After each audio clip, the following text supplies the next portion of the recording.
ऐसी ही हस्ती का नाम नौजवान कानूनदान जनाब रिजवान ताहर एडवोकेट हैं, जिन्होंने आज से चंद साल कबल इस कॉलेज की बुनियाद रखी, जो आज माशाल्लाह अल्लाह के फजल करम से हजूर के नालैन अक़दस के सदके एक तनावर रहत बन चुका है। तो तालबात भी नहायत खुशकिस्मत हैं इस अजीम कानूनदान और इल्मी शख्सियत के ज़ेरे साया अपनी तालीम का सिलसिला जारी रखे हुए हैं। किसी भी इदारे की जांचने के लिए और उसकी असेसमेंट करने के लिए, उसकी पैमाइश करने के लिए, उसकी कारकर्दगी का मेयार जांचने के लिए उसका कोई टूल, कोई हथियार, उसके रिजल्ट और उस एक ही मैकेनिज्म है, उसके सालाना नताइज देखे जाते हैं। तो जहां तक इस नातवा को इल्म है, कॉलेज के रोज रोज चक्कर तो नहीं लगाता, लेकिन व्हाट्सएप थोड़ा बहुत मैं भी देख लेता हूं। इस कॉलेज के नताइज सियालकोट के अमूमी बेहतर से बेहतरीन कॉलेजों के कम तर नहीं, उनके हम पल्ला हैं, बल्कि इनके कुछ तालबात ने डिस्ट्रिक्ट लेवल में पोजीशनें भी हासिल की हैं। तो रिजवान ताहर साहब ने कोटली लोहारा में, जहां किसी दौर में अदम इस्तेकाम का दौर था, लोग घरों से बाहर नहीं निकलते थे, उन्होंने वो काम अंजाम दिया जो तहरीक पाकिस्तान में सर सैयद अहमद खान ने अदा किया था। सर सैयद अहमद खान का अलीगढ़ स्कूल, जिसने उससे मेहनत करके अलीगढ़ कॉलेज बनाया, अलीगढ़ कॉलेज बनने के बाद बेलाहर वो अलीगढ़ यूनिवर्सिटी बन गया।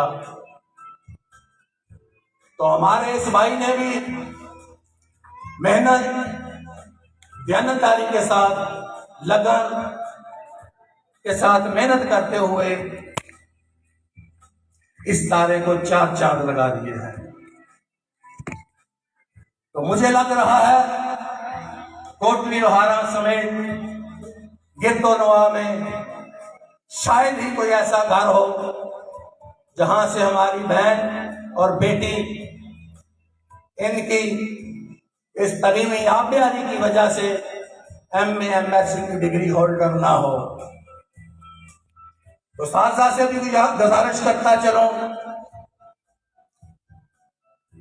साथ इस मुआशरे में रीढ़ की हड्डी की हैसियत रखते हैं।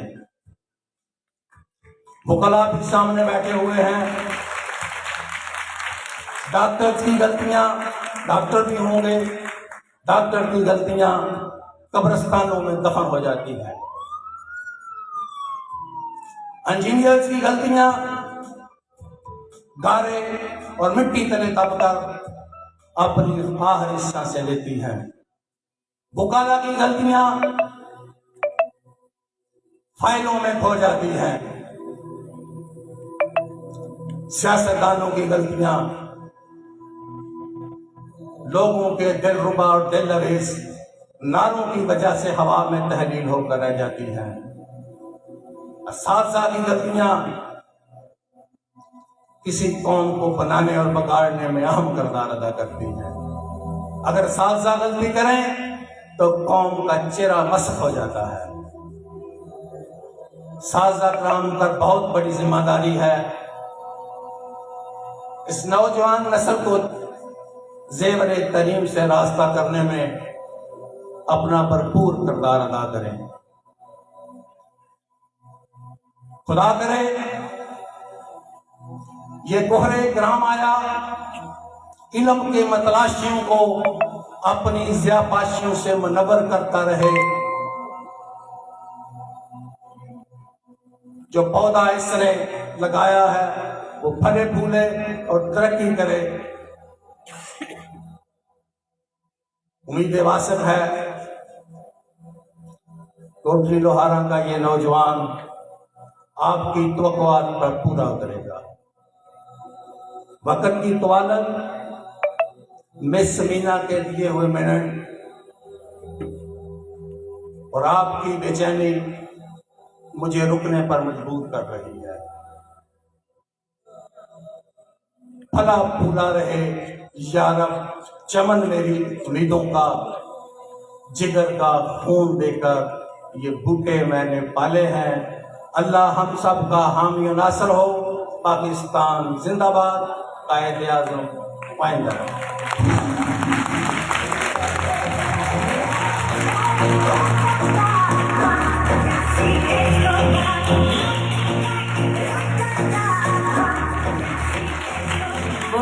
बहुत शुक्रिया सर, आपके नादर ख्यालात से मुस्तफ़ीद हुए।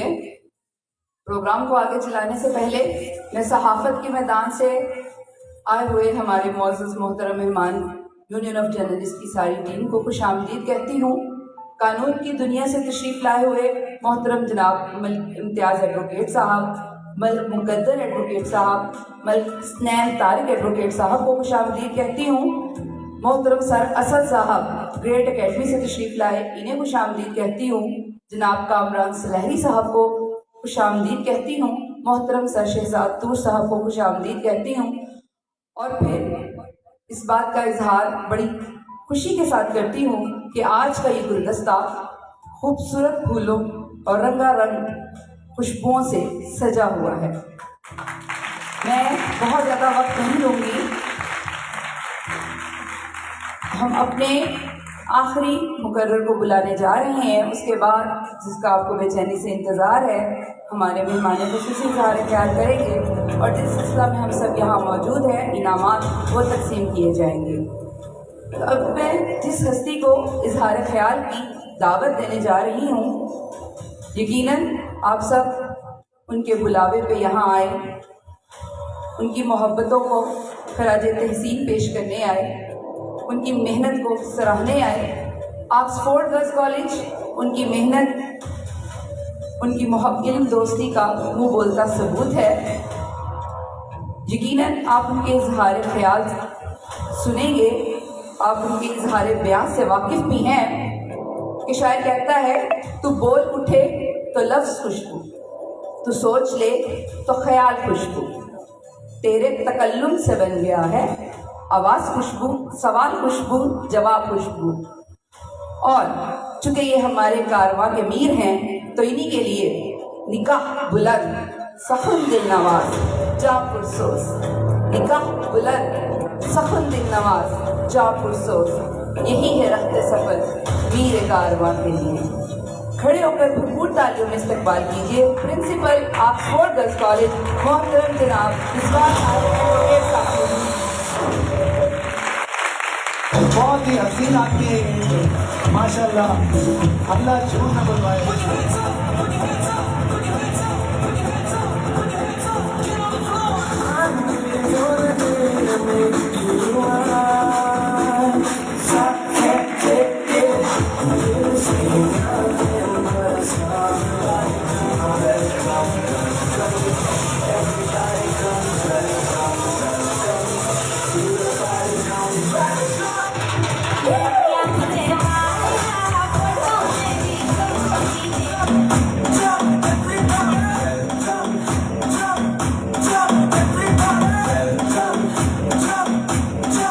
देखो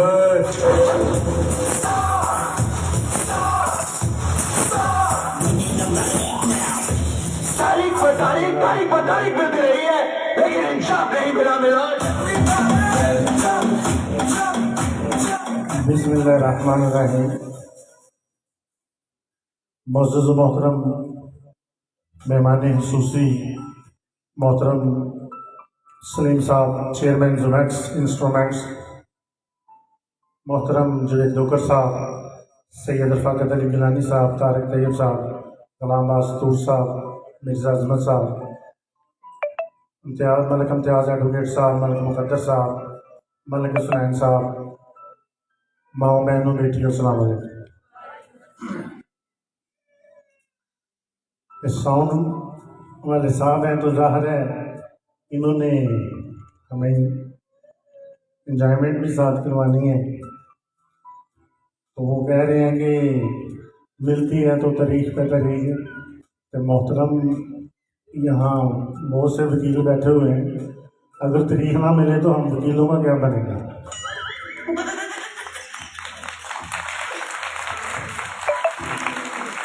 तो ये बस एक इंजॉयमेंट के लिए था। मैं आप तमाम दोस्तों का शुक्रिया अदा करता हूँ कि आपने अपनी मसरूफियत से वक्त निकाला, हर साल की तरह हमें टाइम दिया और हम ये प्रोग्राम तरतीब दे रहे थे। तो प्रोग्राम तरतीब दिया और आप लोगों की आमद ने इसको चार चांद लगा। तो प्रोग्राम पिछली मंगल को करना था, लेकिन बावजूद कुछ हाल की टाइमिंग और कुछ इंतज़ामात और कुछ ईद मिलाद नबी की मसरूफियात की वजह से एक हफ़्ता लेट करना पड़ा। तो मुझसे कबल सर जुवेद लोकर साहब अपने ख्यालात का इजहार कर रहे थे। उनसे पहले मोहम्मद नुमान भट्टी साहब ने जो बातें हमारे मेहमान सूसी साहब के लिए की हैं, तो उनकी बात को अगर मैं आगे बढ़ाऊं तो भट्टी साहब ने जैसे कहा था कि सलीम साहब के लिए अगर बोलना पड़े तो दफ्तर के दफ्तर बोलने पड़ेंगे। उनकी स्टोरी, उनकी दास्तान तो आप उनकी जुबान से सुनेंगे, लेकिन वो मुआशरा, वो सोसाइटी, वो गांव, वो इलाका यकीनन खुशकिस्मत होता है। उस इलाके के जो बड़े लोग जिन्होंने हमसे पहले वक्त गुजारा या साथ रहे, ये उनकी नेकी का समरा होता है और अल्लाह का फजल होता है, खुदा की रहमत होती है, तो सलीम जैसे लोग पैदा होते हैं।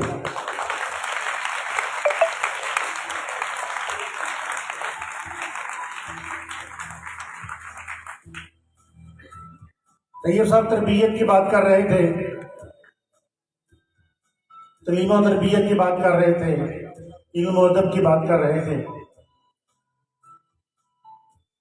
तो इल्म, इसमें कोई शक नहीं है, इल्म इंसान के किरदार से झलकता है, इल्म इंसान की गुफ्तार से झलकता है, इल्म इंसान की बातों से झलकता है, इल्म इंसान की माँ बाप की हिदमत करने से झलकता है, और इल्म मुआशरे की हिदमत करने से झलकता है, और इल्म पाकिस्तान के लिए जाने कुर्बान करने से नजर आता है।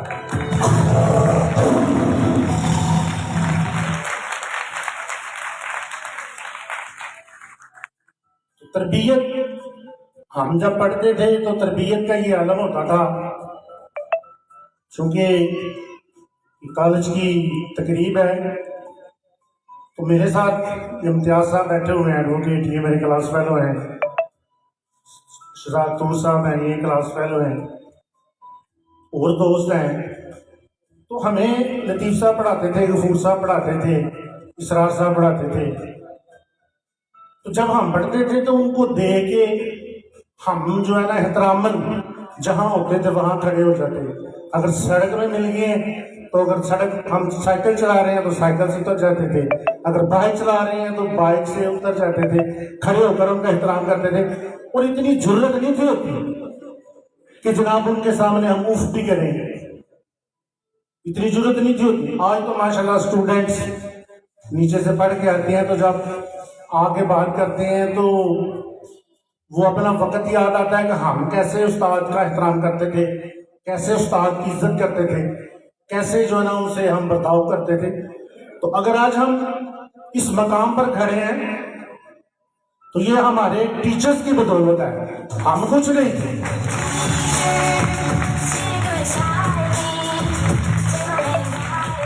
वो बंदा कभी भी कामयाब होता मैंने नहीं देखा जो टीचर का गुस्ताख था। वो बंदा कभी भी कामयाब होता मैंने नहीं देखा जो माँ बाप का बेअदब था। वो बंदा कभी भी मैंने कामयाब होते नहीं देखा जो बड़ों का गुस्ताख था। जिसने भी कामयाबी की वो जरूर उस्ताद का अदब करने वाला था, जिसने भी कामयाबी की वो जरूर माँ बाप का अदब करने वाला था, और जिसने भी मुल्क को कौम का नाम रोशन किया उसकी माँ ने उसकी तरबियत की थी, उसकी माँ ने उसकी तरबियत गोद से शुरू की और वो तरबियत चलती चलती स्कूल तक चली और साथी की बदौलत उसने अपनी जिंदगी को बनाया और मुल्क को कौम का नाम रोशन किया।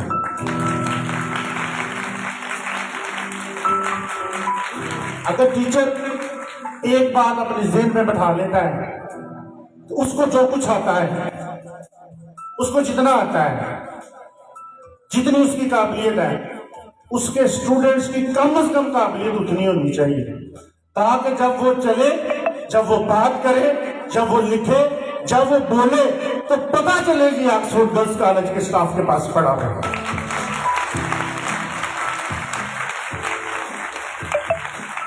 ऑक्सफोर्ड गर्ल्स कॉलेज के स्टाफ का इल्मी म्यार, उनकी तालीम और तरबियत आप काफी सालों से देख रहे हैं इलाका में। अल्हम्दुलिल्लाह बच्चे अच्छे मार्क्स लेते हैं, बच्चे हर फील्ड में जो है पोजीशन लेते हैं, बच्चों में इत्मीनान आता है, बच्चों में कॉन्फिडेंस आता है। एक दिन पहले कहा था जब शुरू किया था तो हमारे बच्चे जब आप देखेंगे तो आपको पता चलेगा, आपके वालिदैन कहेंगे कि ये बच्चे हमारे जो है ना ऑक्सफोर्ड से पढ़ कर आए हैं और उनकी तालीम और तरबियत ऑक्सफोर्ड के जो है ना स्टाफ ने की है।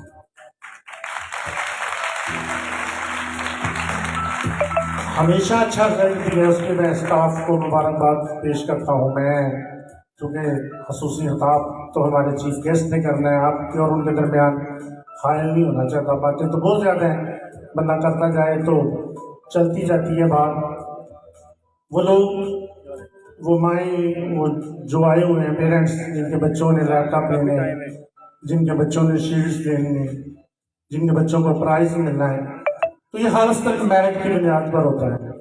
ये हालस्तन एक मेरिट होता है, उस मेरिट में जो बच्चा पूरा उतरता है हम उसको जो है ना प्राइज दे देते हैं, उसको नाम दे देते हैं। किसी का हक किसी दूसरे बच्चे को नहीं देते। इलाका से जिन बच्चों ने मेहनत की, पोजीशन ली, नाम लिखवाए मैं कॉलेज में, और कुछ वो बच्चे जिन्होंने कॉलेज में एडमिशन लिया, तो हमें तो तकरीबन कोशिश होती है कि मेरिट पे जो है ना सभी बच्चों को नाम दें, तो हमने वो पूरी कोशिश की है। मैं इस सारे प्रोग्राम को अरेंज करने के लिए विस्तारा को शाबाश देता हूँ। उनके साथ सारा स्टाफ, जितने भी टीचर्स ने मेहनत की है, सबको मुबारकबाद देता हूँ, उनको शाबाश देता हूँ। उन्होंने मेहनत कर इस प्रोग्राम को चार चांद लगाया। तो मेरा ख्याल है अभी मेहमान सूसी साहब का ज़ाहिर हाल होना है, तो मुझे जो स्टेट सेक्रेटरी साहबा की तरफ से प्रोग्राम मिला वो ये है कि इसके बाद जो स्टाफ है उनको सर्टिफिकेट्स देने हैं। तो मैं दरख्वास्त करता हूँ जनाब अपने मेहमान सूसी मोहतरम सलीम साहब से कि वो आएँ और स्टाफ को जो है ना सर्टिफिकेट्स दे दें। उसके बाद जो है ना फिर अगला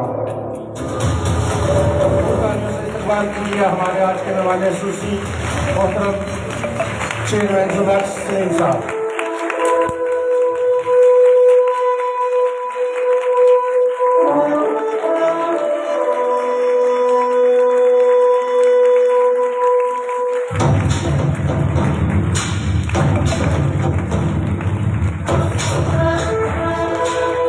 सबसे पहले मिस ताहरा हलीम। आ जाए।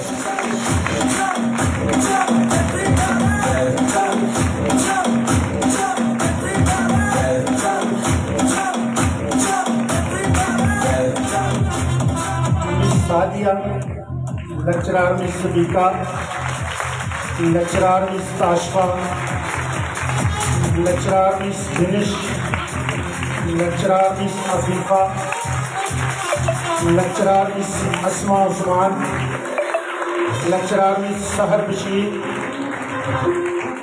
Lecturer miss Farhana, lecturer miss Sidra, lecturer miss Asha Yub, lecturer miss Faria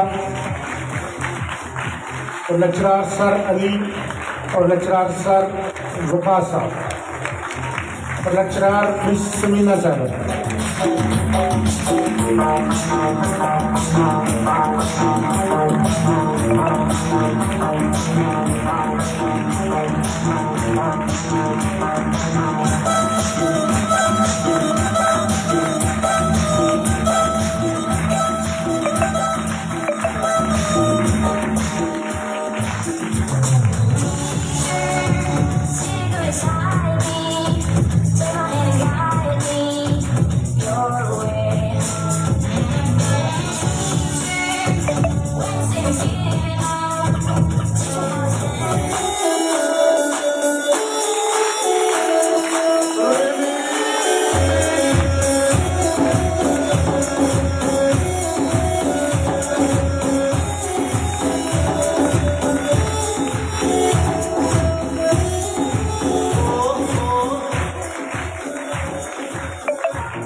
बहुत शुक्रिया सर इस पजीराई के लिए, इस एप्रिसिएशन के लिए। बिला ताखीर मैं दावत सुखन देने जा रही हूँ आज के प्रोग्राम के मेहमान खुसूसी को। सर्जिकल इंस्ट्रूमेंट्स की दुनिया में अपना, अपने वालिदैन का, अपने वतन का, अपने इलाके का नाम रोशन किया। गवर्नमेंट ऑफ पाकिस्तान ने इनकी खिदमात को सरकते हुए इन्हें कई गोल्ड मेडल्स और कई इनामात से नवाजा। यकीनन इनकी शख्सियत आज के नौजवानों के लिए मशअले राह है और यकीनन आज के स्टूडेंट्स के लिए भी मशअले राह है। आपकी कामयाबी आपकी मेहनत का मुंह बोलता सबूत है। आपकी शख्सियत के जिस भी पहलू पर नजर डालें वो पहलू अपनी मिसाल आप है।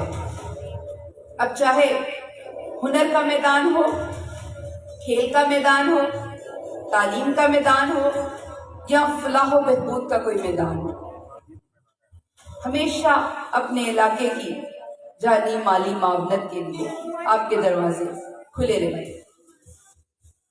जैसे पहले कहा गया कि आपकी सरपरस्ती से कई घरों का चूल्हा चलता और उससे बढ़कर बहुत सी बच्चियां आला तालीम आपकी वजह से हासिल कर रही हैं।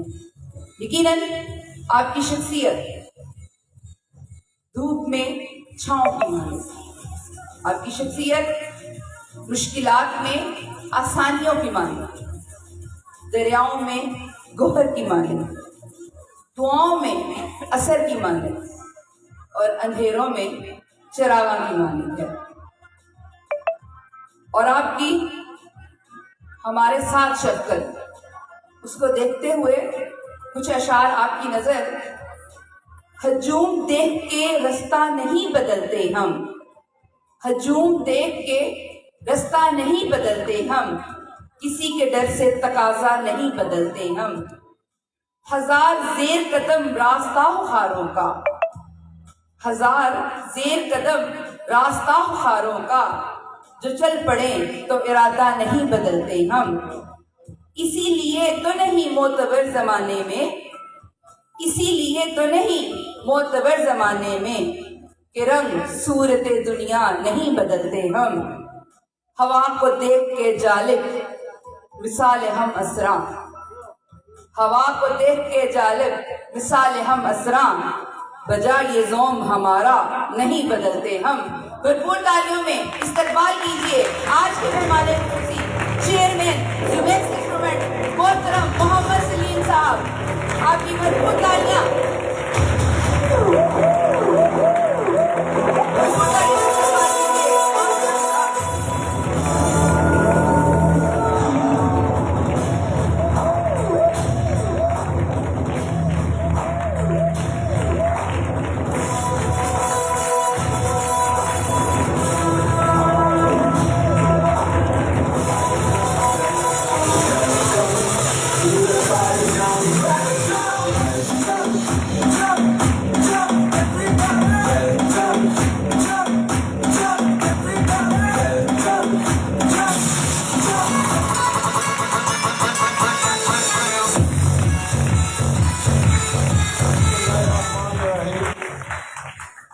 अस्सलाम वालेकुम। मेरा टॉपिक जो है ना जी वो तारिक तैयब छीन लेता है। मुझे नहीं पता था कि इस उम्र में भी चीटिंग होती है। जो बात मैंने करनी थी असल में बच्ची साहब ने मुझे अंदर से हिला के रख दिया।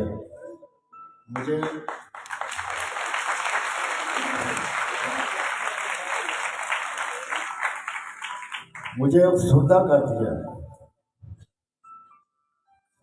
अब बात करनी मेरे लिए वैसे तो बड़ी मुश्किल है, लेकिन फिर भी जो उसने शुरू किया था मैं वही आज आपको स्टोरी सुनाता हूँ। वो इसलिए कि इंसान बनने के लिए बड़ी एफर्ट चाहिए,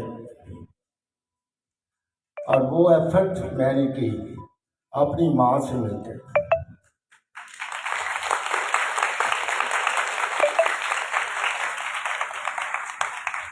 I was very young, 16 years मेरी उम्र थी कि मेरे वालिद साहब की डेथ हो गई। मेरी एक बहन मुझसे बड़ी थी, वो फौत हो चुकी हैं, बाकी 4 मेरी छोटी थी। और जो छोटी सिस्टर थी वो वालिद की डेथ के वक्त उसकी उम्र मेरा 6 माह या 1 साल थी। तो मुझे 16 साल की उम्र में 7 बच्चे मिल गए। और कुछ अजीज़ ने कहा कि तुम एजुकेशन जारी रखो। मैं FSC में था, प्री इंजीनियरिंग में। 1 माह रहता था एग्ज़ाम में और वालिद साहब की वो डेथ हो गई। तो उस वक़्त जो अफसोस करने आते थे वो कहते थे इस बच्चे के बड़ी जिम्मेदारी बढ़ गई है, और मुझे उनके अल्फाज का मतलब नहीं आता था कि ये मुझे क्यों कहते हैं, मुझ पर क्या जिम्मेदारी पड़ गई।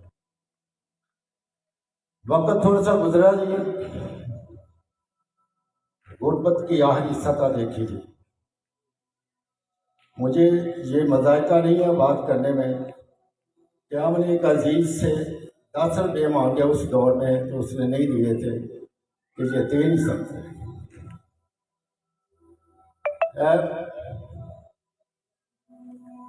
हमने डिसाइड किया कि मैं गाड़ियों का काम सीखता हूँ, मैकेनिक बनता हूँ और बाहर मिडिल ईस्ट में चला जाऊँगा।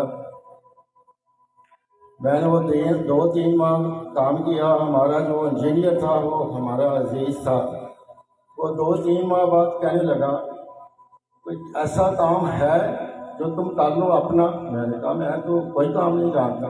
वो मेरे पास 1 हफ्ता उसने लगाया। मैंने कहा भाई ये सर्जिकल का काम है जो एक खानदानी काम है, लेकिन मैं नहीं जानता इसको। तो कहता है जाओ कर लो, मैं तुम्हें लिख के देता हूँ, तुम कर लो। अच्छा, मैं उसकी जो बात करनी थी मैं बाहर आया। मैंने भी इस गाड़ियों का ही काम किया अपने मामू के यहाँ कुछ अर्सा, और जिसका वालिद नहीं होता उसका कुछ भी नहीं होता।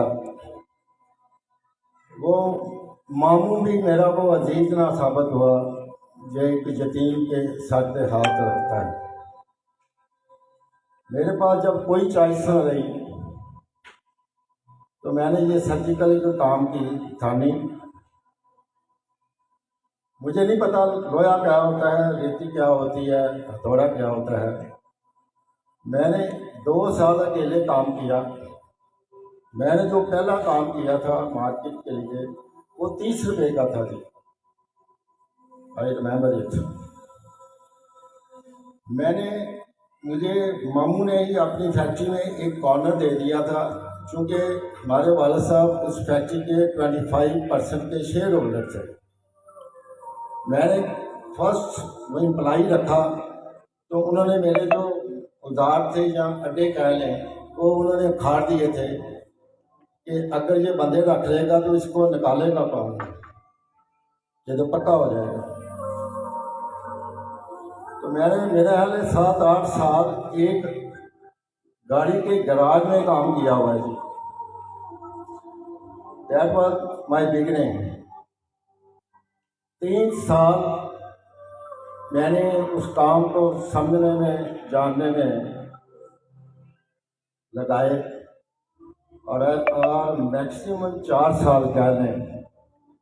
4 साल के बाद मैं इस फील्ड में इनकलाब ले आया था।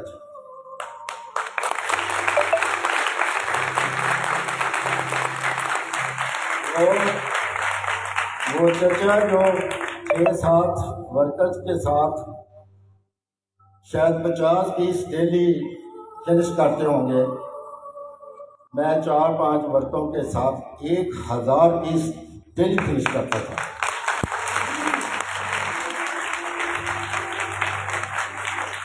मैंने उसमें, मैं चूँकि थोड़ा बड़ा भी था, मॉडर्नाइजेशन उसको नई तकनीक के साथ काम करना शुरू किया। और उसके 7 साल बाद जब मेरे सिलसिले शुरू हो गए, तो मैंने वो जो बेसिक काम थे ना अर्निंग वाले, मैं पर्सनली उसमें से निकल गया कि अब तुम्हें आगे कैसे चलना है। तो मैं आपको बताता हूँ जी, I am the first person ever in Pakistan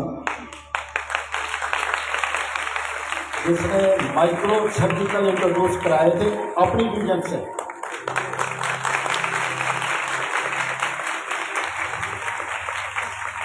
मेरे पास ना कोई कैटलॉग थी, ना कोई सैंपल थे।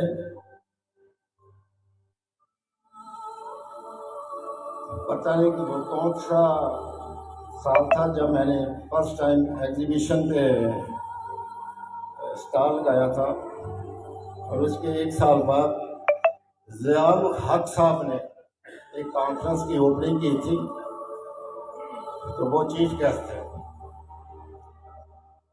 और जो तारफ़ करा रहा था उसने मेरा तारफ़ इस तरह कराया कि he is the one in Pakistan who introduced such instruments in Pakistan. वो मेरे पास काफ़ी देर खड़े रहे। मुझे उन्होंने पूछा कहाँ से बिलोंग करते हो, मैंने अपने नाम, इलाके का नाम दिया। मुझे याद है 3-4 तकरीरों में उन्होंने कोटी लोहारा का जिक्र किया हुआ है।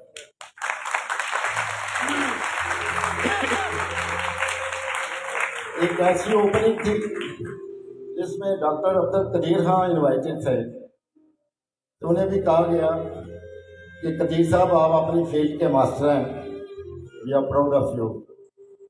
हम इसमें भी प्राउड करते हैं कि अपनी फील्ड का मास्टर है।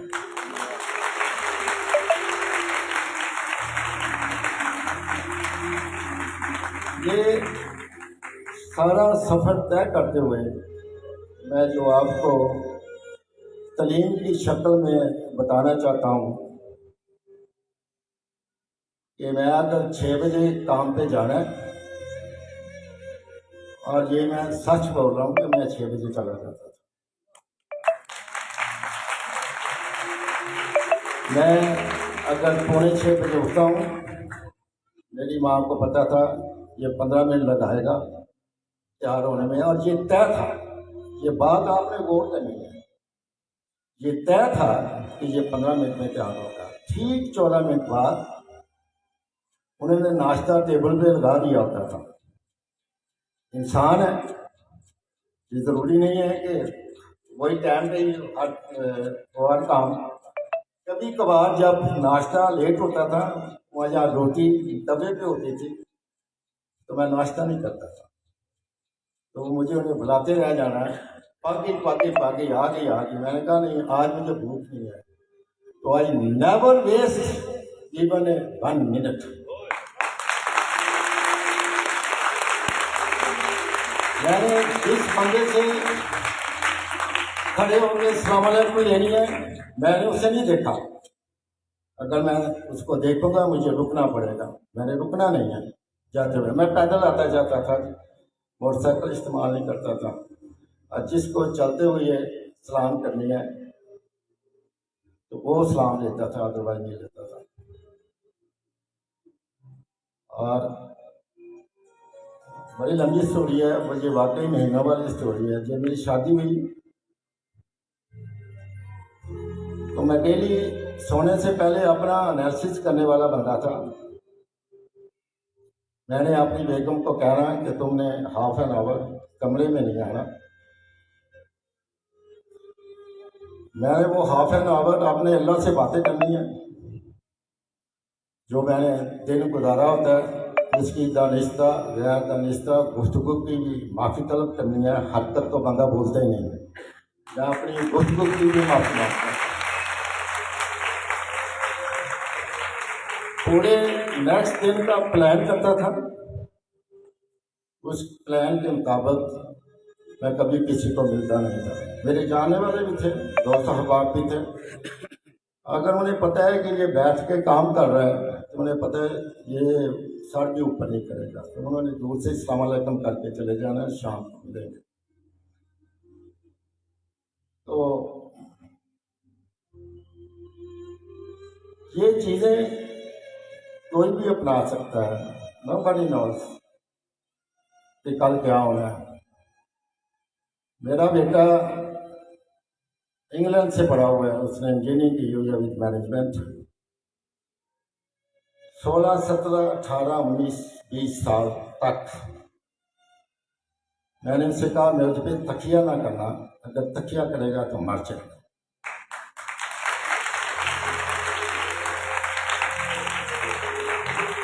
और मेरा जैसे मैं एक हूँ जी, मेरा बेटा भी एक ही है। तो मैंने कहा जी बाप राज़िक नहीं होते, अगर बाप राज़िक होते हैं तो मुझे अल्लाह से पूछना पड़ेगा कि मेरा वालिद क्यों लेके गया था।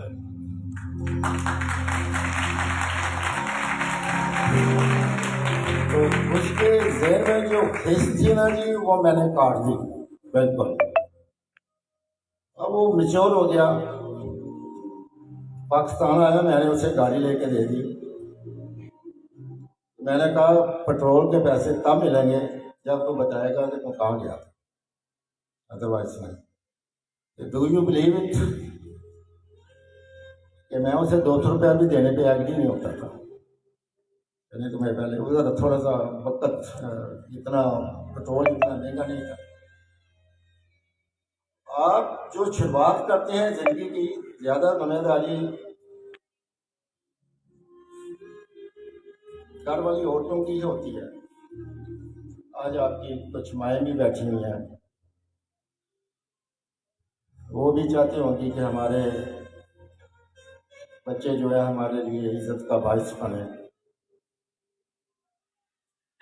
आपने ये दुनियावी तरीन ज़रूर हासिल करनी है, इसमें दुनिया में ज़िंदा रहने के लिए ये बड़ी ज़रूरी है। इंसान को मैरन होना, एजुकेट्स आने, ये बड़ा ज़रूरी है।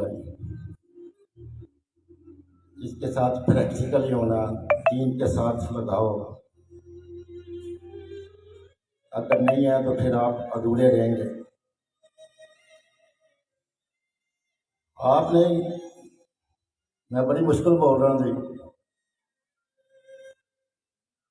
आपने कोशिश करनी है कि आप अल्लाह के साथ दोस्ती कर लें। जो बंदा दोस्ती कर लेता है वो उसको पकड़ लेता है।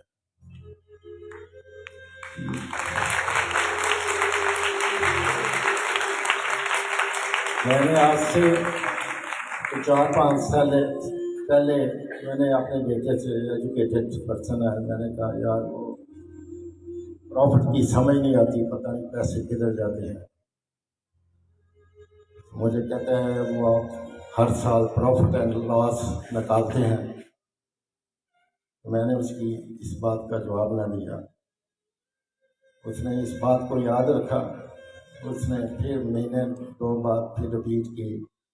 अब वो आपने प्रॉफिट एंड लॉस निकाला है, मैंने उसको फिर जवाब ना दिया। फिर कुछ अर्सा बाद फिर उसने रिपीट की, वो आप प्रॉफिट एंड लॉस क्यों नहीं निकाल रहे। तो जो बिलीव मैंने उससे गालियाँ दी थी, तू मुझे कमीना बनाना चाह रहा है, मेरे पास गिन के पैसे आएंगे फिर मैं गिन के लगाऊंगा। मैंने ये हिसाब नहीं करना कि मेरे पास क्या आया और मैं क्या करता हूँ।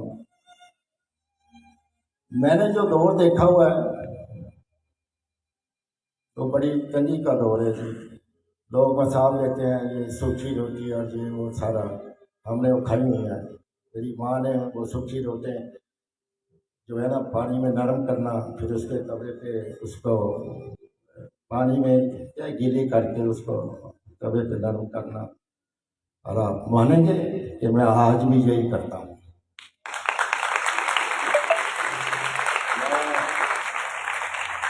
स्पेशली जो अपनी रोटी है वो थोड़ा सा आटा डिफरेंट होता है, वो मैं लाहौर से लेके आता हूँ। लाहौर से रोज़ एक रोटी निकालता हूँ, उसको पानी में भिगोता हूँ और उसमें उसको ओवन में गर्म करते हैं तो खाओ तो बहुत सारे गर्म होता है।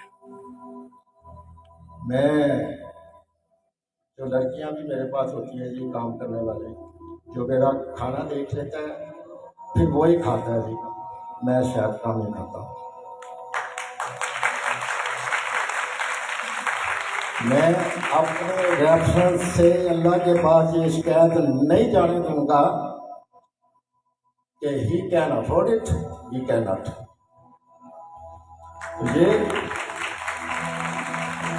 ये छोटी बातें नहीं होती, ये बड़ी बातें हैं। इंसान, मुझे भी पता है अगर मैंने पैसे मेरे पास हैं तो मैंने क्या करना है, मैंने कहाँ खर्च करना है। किस तरह मैं तो बड़ा अर्सा गाड़ी नहीं लेता था। मैं जी आपको वाक्य बना दूँ, मैंने एक दफ़ा गाड़ी ली नहीं, तो अपने बच्चों को फ़ोन किया, छोटे थे, कि यार मैंने नई गाड़ी बुक करा दिया। तो वो दोनों हंस पड़े। मैं जी इसमें हंसने वाली कौन सी बात है। कहते हैं जब वो पाँव धो के बैठना पड़ेगा। तो ये मैं मतलब बंदा इस तरह हूँ कि कोई भी चीज़ जब वो हासिल करते हैं ना, वो इतनी आसानी से नहीं होती। आप कोई भी काम करने से पहले, आपकी उम्र थोड़ी सी डिफरेंट है, मेरा first year, second year, third year की स्टूडेंट बने, आपने मेच्योरिटी के जो पीरियड है उसमें पाँव रखा है। ये लड़कपन और बचपना आप यहाँ से सीखेंगे। इंसान को जॉली होना चाहिए, शरारतें भी करना चाहिए, हंसना खेलना चाहिए, ये ज़िंदगी है। लेकिन जब आप सोचें तो फिर कंप्रोमाइज़ ना करें। फिर आपके आगे प्रिंसिपल होने चाहिए कि मैंने ये अचीव करना है। आपको ये पता होना चाहिए कि मैंने क्यों पढ़ना है। एक कागज़ लेना है या उसको मैंने इम्प्लीमेंट करना है अपनी ज़िंदगी में। अगर कागज़ लेना है तो फिर आपकी मर्जी, अगर आपने इम्प्लीमेंट करना है तो हर रोज़ आप सीखते हैं। आपके इर्द ऐसे हालात वाक़यात ऐसे पेश आते रहते हैं जिससे इंसान सीखता रहता है। और माँओं की भी जिम्मेदारी है जी। मेरी माँ भी नहीं पढ़ी हुई थी, जैसे तैयब ने बताया, मेरे वाले शायद प्राइमरी पास थी। मुझे फ़ख्र है जी, मैं क्लेम कर सकता हूँ, आई डोंट नो, मैंने झूठ कभी नहीं बोला जी। ना आम जिंदगी में ना कारोबार में मैं झूठ से बोलता जी, मैं मुनाफिकत नहीं करता। मेरा अल्लाह पे बड़ा कामिल यकीन है। मेरा बेटा मेरा हाल ए लेवल में पढ़ता था, उसका ये बात भी पहले हुई है, उसका क्रिकेट मैच था। तो जब वो घर आया तो गाड़ी लेके गया हुआ था, तो उसको टेंशन पड़े हुए थे, साथ अपना दोस्त लेके आया और वो उसने बात नहीं की, उसने उसके दोस्त ने की कि अंकल ये हम गुजर रहे थे, एक मोटरसाइकिल आई, उसने हिट किया और ये मैंने इसको हिट करते टन डालते ना तो वो गुजर गया। मैं चूँकि टेक्निकल आदमी था, मैंने कहा यार ये फिट इस तरह हुआ है, इस तरह नहीं हुआ। तो बात इधर खत्म हो गई थी। मैं खामोश हो गया, बड़ा सीरियस किस्म का। तो यार ये इतना स्ट्रॉन्ग इन्होंने झूठ बोला है मेरे आगे। मेरा 2-4 घंटे या 6 घंटे गुजरे होंगे। मेरे बेटे ने मेरी माँ से कहा कि ये एक्सीडेंट नहीं था, हमारी लड़ाई हुई थी और दूसरी टीम जो थी ना, उन्होंने गाड़ी को ईंटें मारी थी।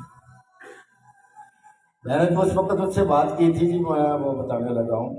मैंने कहा जैसे जैसे तुम पढ़ते रहो, ये आपके लिए है, जैसे जैसे तुम पढ़ते जाओगे तुम्हारे पास अल्फाज की खूबसूरती आती जाएगी, चीज़ को कवर कैसे किया जाता है, झूठ कैसे बोला जाता है।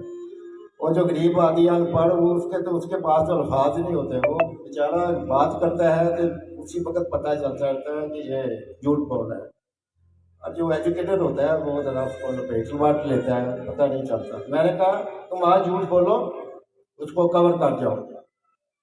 तुम्हारी मेरी ज़िंदगी हो, मुझे 10 साल बाद ये पता लगे कि तुमने 10 साल पहले ये वाक़या इस तरह नहीं था, इस तरह था, तुमने झूठ बोला है। मैं तुम्हें हल्फ देता हूँ तुम्हारा मेरा आपस में वो आखिरी दिन होगा। आए ये जुर्त पैदा करें, हमने अल्लाह को जान देनी है। मेरा दीन कहते हैं माएँ अपने बच्चे फेंक देंगी, किसी ने काम नहीं आना, अपने अमाल काम आने हैं। मैं वही करूँगा जो मेरे लिए सूरमंद होगा। मैं ये जो अगर इन्होंने, मैं वैसे भट्टी साहब ने मुझे शर्मिंदा किया है, मैं कोई जो है ना, ये मेरी राज की बातें हैं जो आप बता देते हैं, ये मैं तेरे लिए किसी लिए नहीं करता। मैं ये मेरी अपने में I don't want to nobody know it कि ये करता क्या है। मुझे कोई पब्लिसिटी नहीं चाहिए। मैंने अपने अल्लाह को राजी करना, उसने मुझे कहाँ से कहाँ उठा के कहाँ भेज दिया। ये तो छोटी बात है। अगर मैं इस दुनिया पे सुरखरू हो जाऊँ तो दुआएं लेके, मेरा दीन कहता है अगर 3 बंदे प्रॉपर किसी के दुनिया से जाने के बाद उसकी मफ़रत की दुआ मांगते हैं तो अल्लाह रद्द नहीं करेगा। मुझे दुआएं चाहिए जी, कोई पब्लिसिटी नहीं चाहिए मुझे, मेरे कोई अज़ाइम नहीं है, मैं नहीं चाहता। लेकिन ये मेरी ख्वाहिश है अगर आप यहाँ पे 1000 बच्चा है इंक्लूडिंग एवरीबॉडी, एक बंदे के दिल पे ये मेरी बात अगर क्लिक कर जाती है तो मैं कामयाब इंसान हूँ। तो ये मुझे ये चाहिए, बाकी मुझे कुछ नहीं चाहिए। दौलत क्या है जी, मैंने आपको बताया मैं आपकी रोटी तो इस तरह ही खाता हूँ। नहीं जी, आज मैंने कपड़े भी बेहतर पहने हुए। लास्ट टाइम मैं जितनी दफ़ा आया हूँ मैंने शलवार की, यहाँ मैं पजामा पहन, मैंने DG एजुकेशन को मिलना था जी। ये मैं आपको एक बात बता दूँ, मैंने एक सोर्स के थ्रू मैंने कहा इस इलाके के देखते हैं क्या काम हो सकता है, तो मुझे उसने स्पेशल फ़ोन किया। उसने पजामा पा के ना तो मैं यार वीजन मिलने जाना, मुझे पता था ये बंदा ऐसे चलेगा है। मेरी उससे बात हुई तो वो मुझे कहने लगा जो गवर्नमेंट स्कूल है शायद प्राइमरी से लेके हाई स्कूल तक, क्या चाहते हो, उनकी बिल्डिंग बदल दें, उनके स्टाफ बदल दें, क्या करना है। वह गवर्नमेंट स्कूल का लफ्ज़ हटा दें। कहता है वर्ड्स बी माय डैड, मैं जो उन स्कूलों में पढ़ते हैं उनको गरीब समझा जाता है। ये हमारी बदकिस्मती है कि जो गवर्नमेंट स्कूल में जाते हैं उन्हें समझा जाता है कि ये हमारे में आते हैं। फिर कॉलेजेस के भी स्टेटस है। मैं पंजाब कॉलेज का स्टूडेंट था। फर्स्ट टाइम जब मैकडोनल्ड आया लाहौर में तो वो कहती है जी, मुझे तो नहीं पता, कहते हैं जी 2-2.5 किलोमीटर लंबी क्यू थी जी गाड़ियों की, वो बर्गर लेना है। तो वो सारे बच्चे अपने वालिदैन को लेके साथ गए हुए थे, इसलिए कि हमने सुबह स्कूल जाना है और हमने कहना हमने बर्गर ले लिया था, ओपनिंग वाले दिन। तो ये ख्वाहिश जो होती है ना जी कि इजहार करना ये कोई अच्छी बात नहीं है। आओ मिलके याद करें कि हमने इस माशरे को सुलझाना है, अपने अल्लाह को राज़ी करना है, सच बोलना है, मुनाफिकत नहीं करनी है। अगर हम इन चीज़ों पे कारआमद रहते हैं तो I can not believe it कि वो बंदा कामयाब नहीं होता, वो कामयाब होता है जी। हमें भी मैं ये काम किस तरह जानता हूँ ये भी मैं आपको बता देता हूँ थोड़ा सा। मुझे अक्सर लोग कहते थे, बड़े बड़े VVIP लेवल्स के डॉक्टर, कि यार तुमने ये ट्रेनिंग अमेरिका से ली हुई है, इंग्लैंड से या जर्मनी से? मेरे पास जवाब नहीं होता था। मैं इसको सोचता रहा तो जो मुझे इसका जवाब मिला वो ये था, मैं बचपन में बहुत शरारती था जी। 8वीं 9वीं और 10वीं लगा लें, घर में बहुत सताता था। ये जब समर वेकेशन होती है ना, मेरी माँ ने मेरे वाला साहब को कहना कि इसको ले जाओ फैक्ट्री ना, कारखाने ले जाओ, ये तंग बड़ा करता है। तो वाला से बहुत डरते थे। हमने चचा के कारखाने चले जाना, जिनकी मैंने बात की। वहाँ जाके मैं जो करता था वो बताता हूँ आपको। मैं चक्कू, छुरियाँ, क्लिप, इनकी डाइयाँ बना के 7वीं 8वीं और 9वीं जमात में मैं पढ़ता था। मेरी ट्रेनिंग अल्लाह ने मेरे बचपन में की। उसे पता था उसने इसकी इबादत को ले जाना है। और हम बिलीव करें उस खुदा पे जिस पे हम ईमान रखते हैं, उसको बिना देखे हुए हर चीज़ पे वो कादर है, किसी को दुख नहीं देता। वो एक मुहावरत लोग कहते हैं कि वो 70 गुना ज़्यादा प्यार करता है माँ से। और इस पे बिलीव करें, वो करता है, वो करता है, वो करता है। हमने इसके साथ जुड़ जाए तो हम कामयाब हैं। मेरा नहीं ख्याल, मैंने जो कहना था वो कह दिया। मैं अगर अपनी माँ की बात करूँगा तो रो पड़ूँगा जी। मेरे लिए ये आज के लिए काफ़ी है। मेरा ख्याल है आप याद रखेंगे और मेरे जो दुआएं में भी याद रखेंगे। Thank you.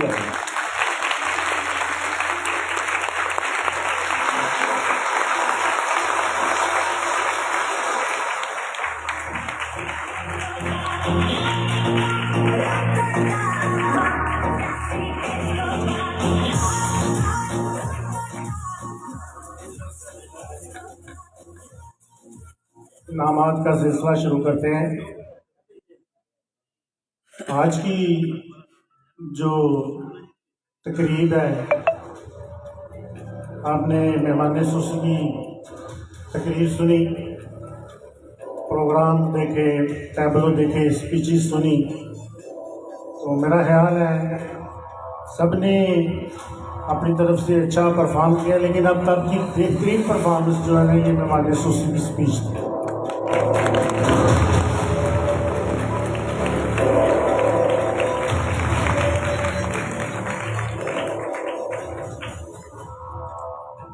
मैं दरख्वास्त करता हूँ जनाब मलक इम्तियाज़ साहब से कि वो स्टेज पर तशरीफ लाएँ और बच्चों में इनामात तकसीम करें। जनाब मलक इम्तियाज़ साहब।